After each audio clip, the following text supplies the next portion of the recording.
사무엘하 9장 1절부터 13절까지 말씀 읽고 말씀 나눕니다. 다윗이 이르되 사울의 집에 아직도 남은 사람이 있느냐? 내가 요나단으로 말미암아 그 사람에게 은총을 베풀리라 하니라. 사울의 집에는 종 한 사람이 있으니 그의 이름은 시바라.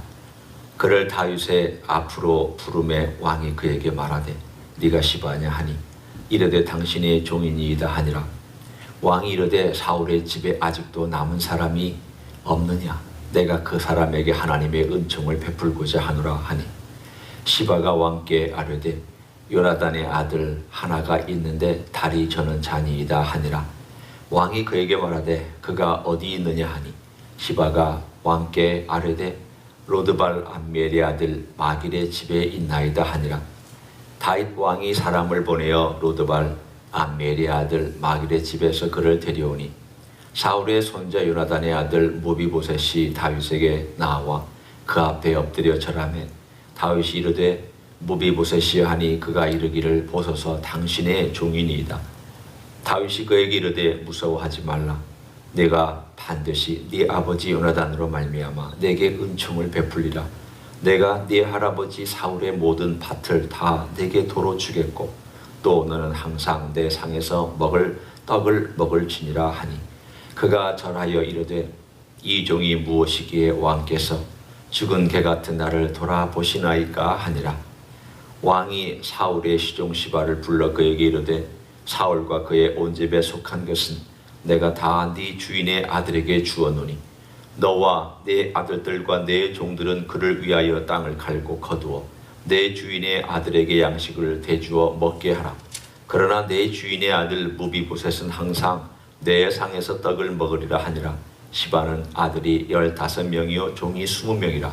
시바가 왕께 아뢰되 내 주 왕께서 모든 일을 종에게 명령하신 대로 종이 준행하겠나이다 하니라. 무비보셋은 왕자 중 하나처럼 왕의 상에서 먹으니라.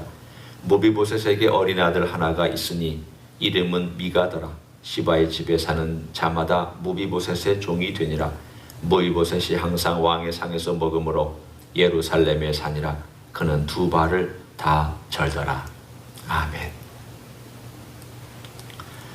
오늘 9장에 나와 있는 이 사건은 우리로 하여금 옛날 다윗과 요나단의 맹세까지로 거슬러 올라가게 합니다.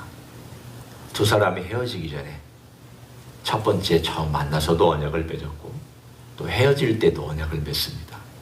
너와 나 사이에 하나님께서 증인이시다. 그리고 너와 나와 나의 자손들과 이 언약은 여전히 유효하다. 네가 나중에 왕이 되거든 나는 둘째고 너는 첫째가 될 것이다. 그러면서 언약을 맺으며 함께 어떤 상황이 있더라도 그 언약을 지켜나갈 것을 우리는 기억합니다.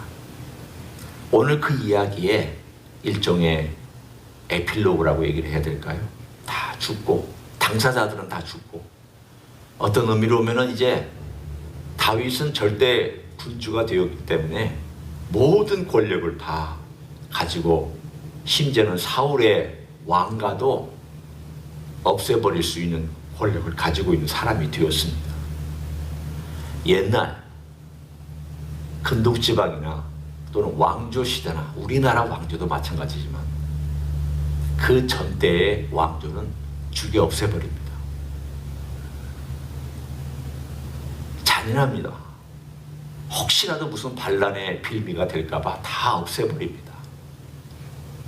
그런데 오늘 그와 정반대로 움직이고 있는 이 이야기를 쭉 우리가 보면서 이것이 하나님의 마음이지, 이것이 하나님께서 인생들에게 가르쳐 주시는 바로 그런 것이지.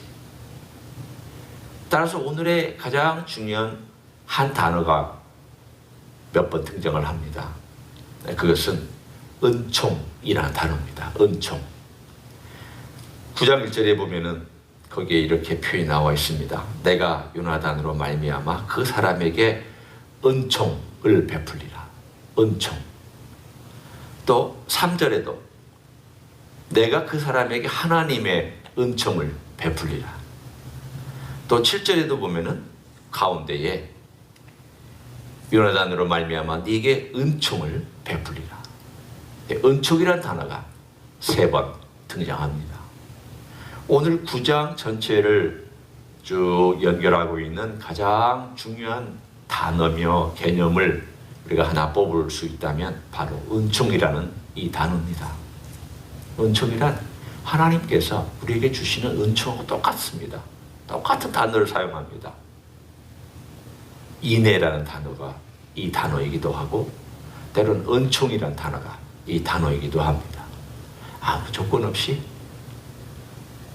순전한 마음을 가지고 정말 변함없는 마음을 가지고 위에서부터 아래로 내리 부어주는 그 사랑, 그것이 바로 이 은총이라는 단어입니다. 이 은총이라는 단어를 볼 때에 오늘 우리는 이 단어 속에 있는 원래의 단어의 의미도 소중하지만 이 단어와 함께 표현되고 있는 단어를 설명해 주고 있는 이 이야기 속에서의 굉장히 중요한 표현들이 있습니다. 그 표현들이 어떤 것인가를 우리는 이게 은총이 이런 것이구나. 다윗이 요나단의 아들 무비보셋에게 보여주고 있는 은총이 우리에게 그림이구나. 한 모델이 되는구나. 모델은 무엇을 설명하기 위한 모델입니까? 모델. 여기에 샘플이 왔습니다. 모델이 하나 왔습니다. 그 얘기는 그 모든 샘플과 모델이 대표하고 있는 그 원래 것들을 얘기해 주고 있습니다. 샘플을 조그마한 거 이만큼한 걸 보냄으로 인해서 원래 제품들이 어떤 것인가, 전체가 어떤 것인가를 보여주는 데 사용합니다. 다윗이 무비보셋에게 보여주었던 은총이란 이 내용이, 그리고 오늘 본문에 있는 이야기가 은총이 뭔지를 설명합니다. 들어보라고. 은총이란 이런 것이라. 거기에 나와 있는 표현을 봅니다. 9장 1절에 다시 한번 돌아갑니다. 내가 요나단으로 말미암아, 요나단으로 말미암는다는 이 표현을 씁니다. 또 여기에 7절에도 보면은 그렇게 나와 있습니다. 내 아버지 요나단으로 말미암아 라는 단어가 나옵니다. 은총을 받는 사람들의 행위나 은총을 받는 사람들의 자격과 상관이 없습니다. 무비보셋에서 더군다나 오늘 본문에 몇 번이나 다리를 절었다라고 나와 있습니다.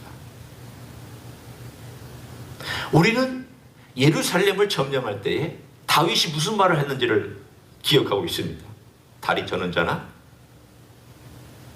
장의자 가진 자들은 예루살렘에 못 들어온다. 내 집에 못 있는다.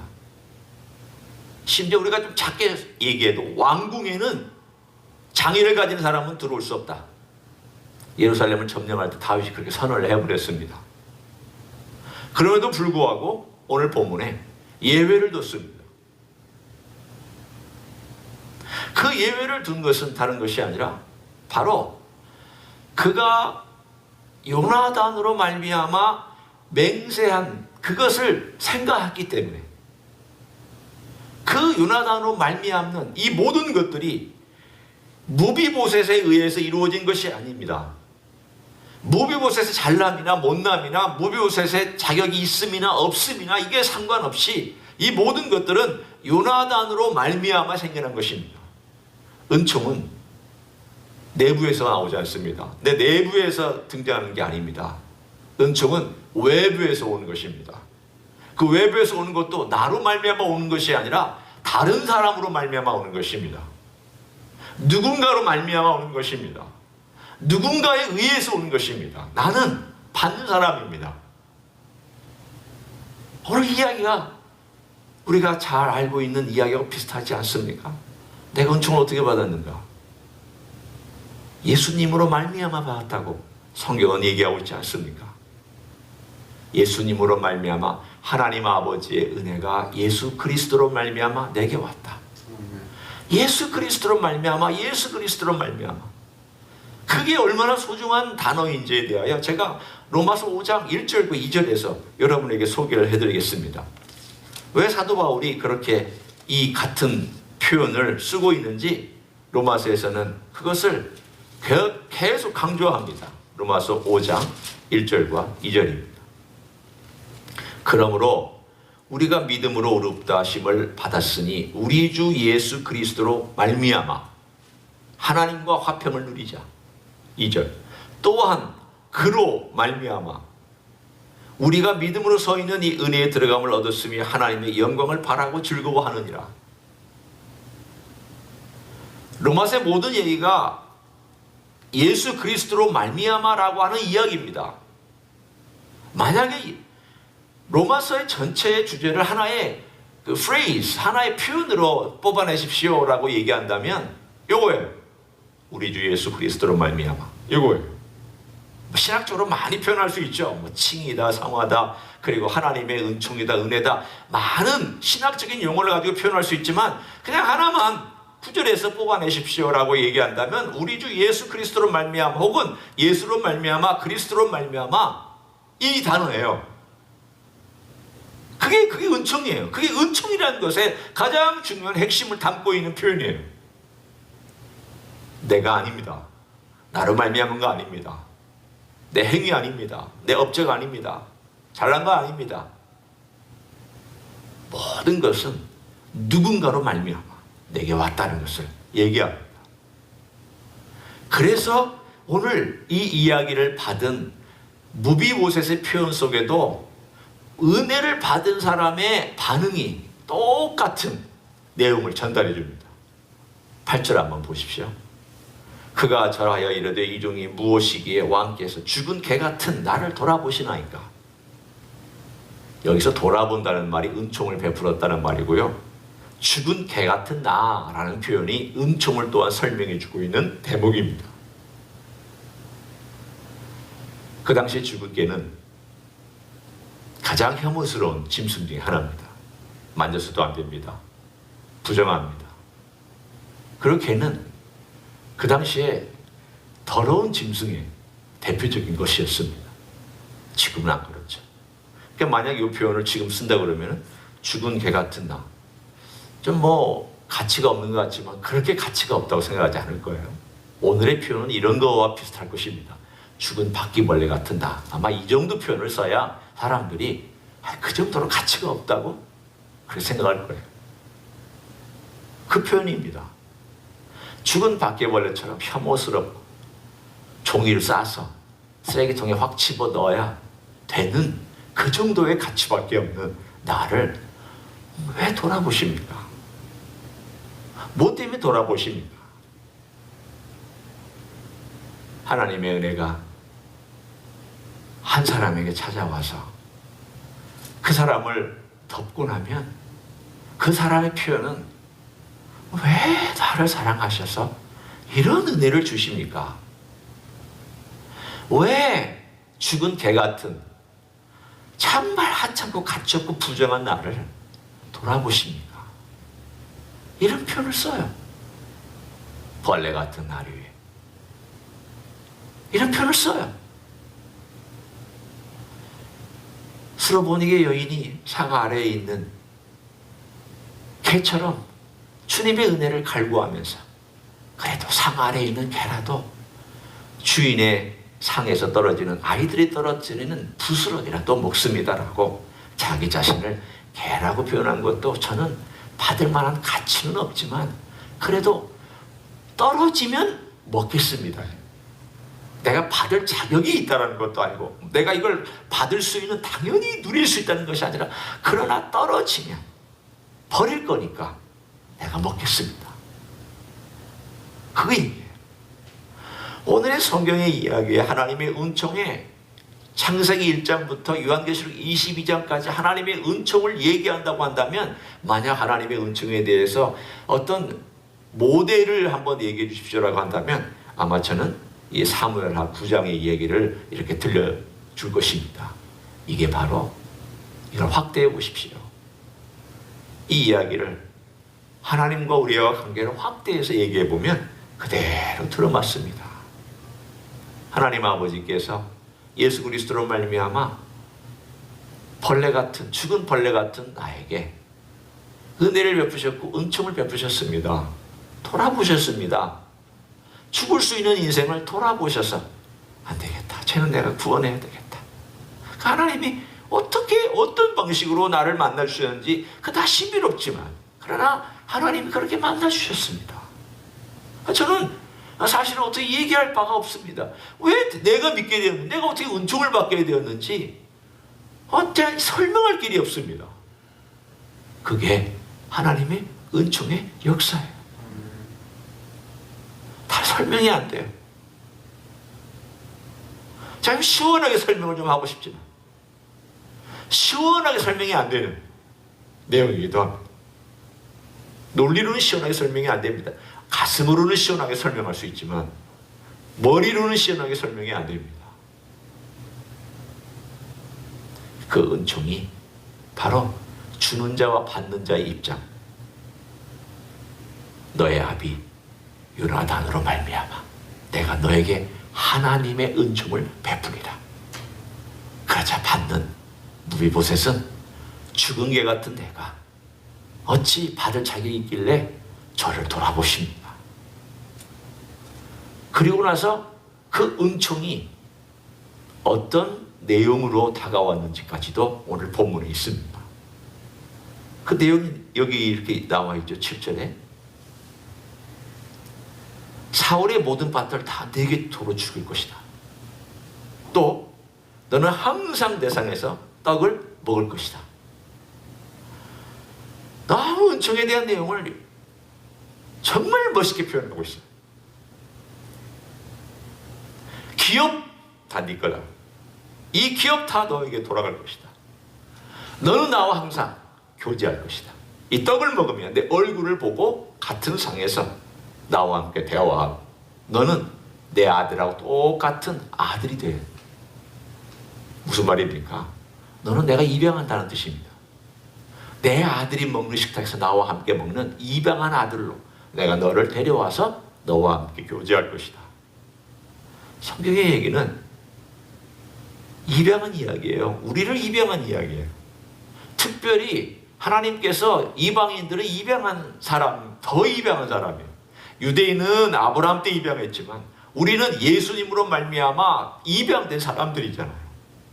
우리는 나중에 입양된 사람이에요. 그들은 먼저 입양된 사람이에요. 다 입양된 사람이에요. 하나님의 식탁에서 먹을 수 없었는데 입양해서 하나님의 식탁에서 먹고 하나님의 기업을 누리도록 우리를 불러주신 그 은총의 내용이 성경의 이야기잖아요.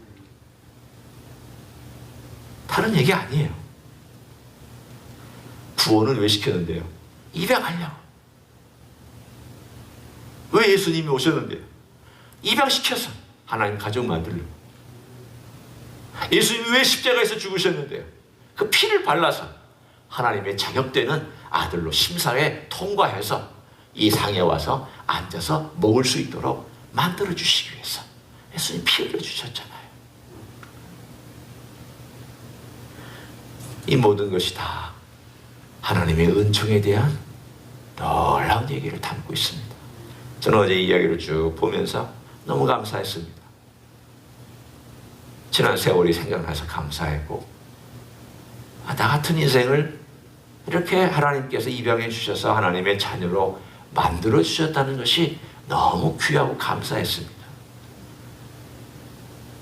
하나님의 은총은 그런 것입니다. 오늘 하루도 이런 하나님의 은총에 감사로 안에서부터 그 은총의 이야기가 다시 한번 과거를 쭉 돌아보면서 하나님 이렇게 내게 은총을 베푸셨구나. 나를 도와주셨구나. 정말 죽은 보와 같은 나를 이렇게 주님이 살려주시고 귀한 것들로 함께 해주셨구나. 그런 감사가 넘치는 하루가 되시기를 예수님의 이름으로 간절히 축원합니다. 기도하겠습니다. 하나님 아버지 고맙습니다. 예수님으로 말미암아 우리가 하나님의 은총을 받았습니다. 죽은 개 같은 정작에 죽어야 마땅하고 정작에 지옥 가야 마땅한 인생을 주님께서 불러주셔서 돌아보셨나이다. 주님의 식탁에서 먹게 해주시고 주님과 함께 기업을 누릴 수 있도록 해주신 것 감사합니다. 주님의 귀한 백성 되게 해주셔서 감사를 드립니다. 이런 놀라운 은총에 오늘도 감사로, 오늘도 기쁨으로, 오늘도 감격으로, 오늘도 주님 앞에 겸비하여 인정하고 주님의 모든 것을 올려드리는 시간으로 살아갈 수 있도록 축복하여 주시옵소서. 이제는 우리 구주 예수 그리스도의 은혜와 하나님 아버지의 극진하신 사랑과 성령 하나님 교통하심의 역사가 우리에게 주신 하나님 아버지의 은총, 우리 주 예수 그리스도로 말미암아 베푸신 귀한 은총, 그 귀한 은총을 따라 오늘도 살기를 소원하는 가정에서 예배드리는 종들 위에와 주임비 희수교회와 이민교회들과 한국교회들과 선교사님들 위해 이제로부터 영원히 함께 하실지어다. 아멘.